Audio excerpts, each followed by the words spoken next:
Olá, queridos. Qual o nível de rendição que temos em relação à pessoa do Espírito Santo?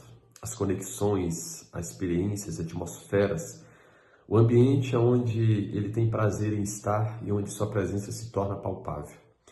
O maior problema da nossa geração é que hoje nós, muitas das vezes, em nossas reuniões, não nos rendemos diante do Senhor. E a rendição, ela tem esse poder de gerar dentro do ambiente onde eu e você estamos a manifestação sobrenatural da presença do Espírito Santo para gerar dentro de nós o que tem poder de quebrar o homem, de restaurar o homem, de gerar experiências que marcarão a vida de um homem, de uma mulher, de um jovem e até de uma criança. Então, nós precisamos entender que pelo fato de vivermos tantas das vezes ao longo do nosso dia, sendo nós mesmos os senhores da nossa vida, donos da nossa vida, nós esquecemos dessa palavra pequena, mas com um poder gigantesco: rendição. Nós precisamos aprender a nos render diante do Senhor. Nós precisamos, diante dele, estar com nossas mãos limpas e literalmente lançados diante do Senhor como quem tem a sua vida não valiosa mais a partir daquele momento, pelo fato de agora você abrir mão dela para que ele seja o Senhor da sua vida. O maior problema hoje é que literalmente, pela falta da rendição, algo falta nas nossas reuniões, que é a condução dele, não porque ele não queira, o direcionamento dele, não porque ele não queira, a manifestação sobrenatural de Deus, não porque ele não quer, mas é porque nós estamos tão acostumados, estamos tão automatizados, que nós sabemos como fazer, ou acreditamos que sabemos, e impedimos ele de ser o Senhor do lugar, do ambiente. Isso funciona para qualquer lugar, na sua casa, na sua empresa, no seu trabalho, na igreja, em todos os lugares. Quando o Senhor é Senhor da nossa vida, e quando ele nos conduz e nós permitimos isso, nos rendendo diante dele, tudo se torna diferente. Lá em Atos capítulo 9, você conhece a história do apóstolo Paulo, a conversão dele. Só que o interessante é que em Atos 9, a partir do versículo 8, diz assim, depois que ele tem a experiência com o Senhor Jesus, diz assim: então se levantou Saulo da terra, e abrindo os olhos nada podia ver, e guiando-o pela mão levaram para Damasco. Esteve 3 dias sem ver, durante as quais nada comeu nem bebeu.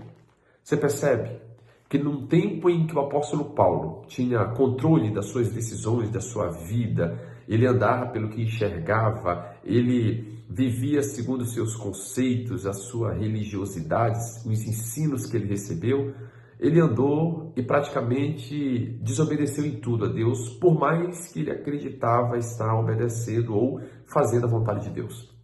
Mas no momento em que ele já não enxerga mais, ele resolve se render a partir de agora. Agora ele fica durante 3 dias e 3 noites sem comer, sem beber. Agora o apóstolo Paulo já não enxergava mais com seus olhos. Agora ele estava entregue a entender uma coisa: esse Deus que apareceu para mim, esse Senhor que apareceu para mim, chamado Jesus, ele tem algo para a minha vida e ele vai mudar a minha história, vai mudar a minha vida e eu preciso me render. Ele se rende 100%, que daí em diante você começa a ver experiências acontecendo, tanto na vida de Ananias quanto com o próprio apóstolo Paulo. E todo esse processo gera sobre ele o chamado e a plenitude do chamado de Deus para a vida dele. Então, sempre que nós estamos diante do Senhor, nós precisamos entender: será que nós estamos vivendo rendidos diante dele? Será que nós estamos desesperados para encontrar o Senhor? Ou será que nós estamos vivendo uma vida onde nós somos Senhor, onde nós somos dono, onde nós guiamos a nós mesmos? O segredo da experiência de um ambiente tomado pelo Espírito Santo de Deus é a rendição. O quanto você se rende ao entrar na casa de Deus, ou no seu quarto, ou na sua casa, o quanto que você vive rendido diante dele. Entendendo que se ele não falar, ou se ele não fizer alguma coisa, você permanecerá aguardando a condução e o direcionamento dele.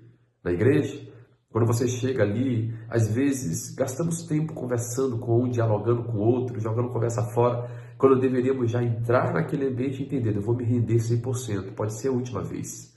Toda a experiência ela é como se fosse a última vez.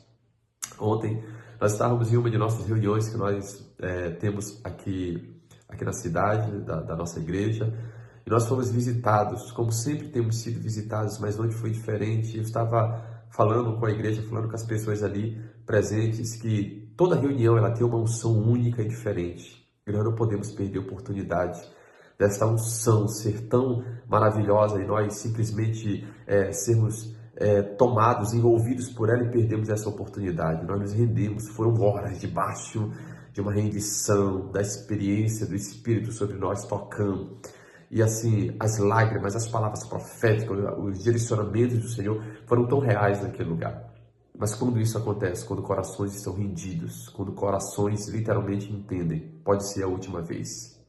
E eu quero convidar você a entender esse segredo. Talvez você tente fazer algumas outras coisas para atrair a presença de Deus. Mas se eu posso te dar um conselho, se renda, morra para si mesmo, para suas vontades e se renda diante do Senhor, como tem certeza de uma coisa: Ele vai mudar a minha história, Ele vai tocar, Ele vai fazer a vontade dEle se cumprir, ainda nesse momento de experiência, nesse momento de rendição, de busca, de adoração.